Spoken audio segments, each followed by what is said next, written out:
বিশ্ব ফুটবলে সবচেয়ে বড় চমক দেখিয়েছে যেসব দল তাদের মধ্যে সম্ভবত ক্রোয়েশিয়াই শীর্ষে থাকবে।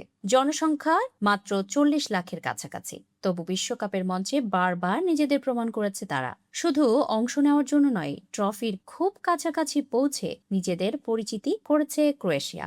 গত শতকের শেষ বিশ্বকাপ হয় 1998 সালে ফ্রান্সে অনুষ্ঠিত। সেই বিশ্বকাপে প্রথম অংশ নিয়েই সবাইকে চমকে দিয়েছিল দলটি। সেই আসরে তৃতীয় হয়েছিল ক্রোয়াটরা। ডেভার সুকার জিতেছিলেন গোল্ডেন বোট। তারপর দীর্ঘ অপেক্ষা, অবশেষে 2018 রাশিয়া বিশ্বকাপে বদলে যায় গল্প। অবিশ্বাস্য এক যাত্রা শেষে ফাইনালে ওঠে ক্রোয়েশিয়া। মাঝমাঠে তখন তার নাম লুকা মডরিচ।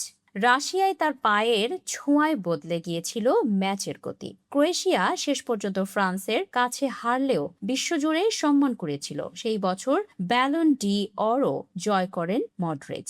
জনসংখ্যা 4 বছর পর 2022 কাতার বিশ্বকাপেও নিজেদের অগ্রযাত্রা অব্যাহত রাখে ক্রোয়েশিয়া। সেমিফাইনাল খেলে দলটি, অর্জন করে তৃতীয় স্থান। সামনে আরেকটি বিশ্বকাপ। অনেকেই ভাবছিলেন হয়তো ক্রোয়েশিয়ার সময় শেষ, কিন্তু বাছাই পর্বে দারুণ ফুটবল খেলেছে দলটি। 8 ম্যাচে 7 জয়, 26 গোল। সবচেয়ে বড় আশার দিক, এখনো মডরিচ আছেন দারুণ ফর্মে। 40 বছর বয়সেও তিনি দলের প্রাণ। সম্প্রতি চোটে পড়ে অস্ত্রোপচার করাতে হয়েছে তাকে। তবু কোচ জলাতকো দালিচ বিশ্বাস করেন বিশ্বকাপের আগেই ফিরবেন তার অধিনায়ক। ক্রোয়েশিয়ার সবচেয়ে বড় শক্তি মাঝমাঠ। মডরিচ ছাড়া আছেন ম্যান সিটি তারকা মাতেও কোভাচিচ ও আটল্যান্টার মার্কো প্যাসালিচের মতো অভিজ্ঞরা। বল দখলে রাখতে তারা দারুণ দক্ষ।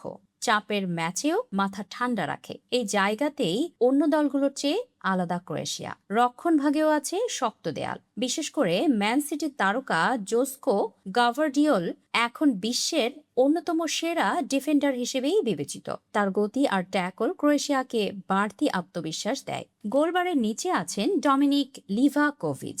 পেনাল্টি রুখে দেওয়ার অদ্ভুত দক্ষতার জন্য তিনি আগেই নায়ক হয়েছেন ক্রোয়েশিয়ানদের কাছে। তবে দুর্বলতাও আছে দলটির। অনেক গুরুত্বপূর্ণ খেলোয়াড়ই বয়সের ভারে পুরনো ফর্ম হারিয়েছেন। গতি নির্ভর দলের বিপক্ষে কখনো কখনো পিছিয়ে পড়ে তারা। আর মডরিচ পুরোপুরি ফিট না থাকলেও মাঝমাঠের ছন্দ কমে যেতে পারে। তবু ক্রোয়েশিয়াকে কখনো হালকাভাবে নেওয়ার সুযোগ নেই, কারণ তারা বড় মঞ্চের দল। চাপের ম্যাচেও লড়তে জানে, হারতে হারতেও ফিরে আসতে জানে। হয়তো এবার তারা ফেভারিট নয়, কিন্তু বিশ্বকাপ ইতিহাস বলছে ক্রোয়েশিয়াকে অবহেলা করা মানেই বিপদ ডেকে আনা।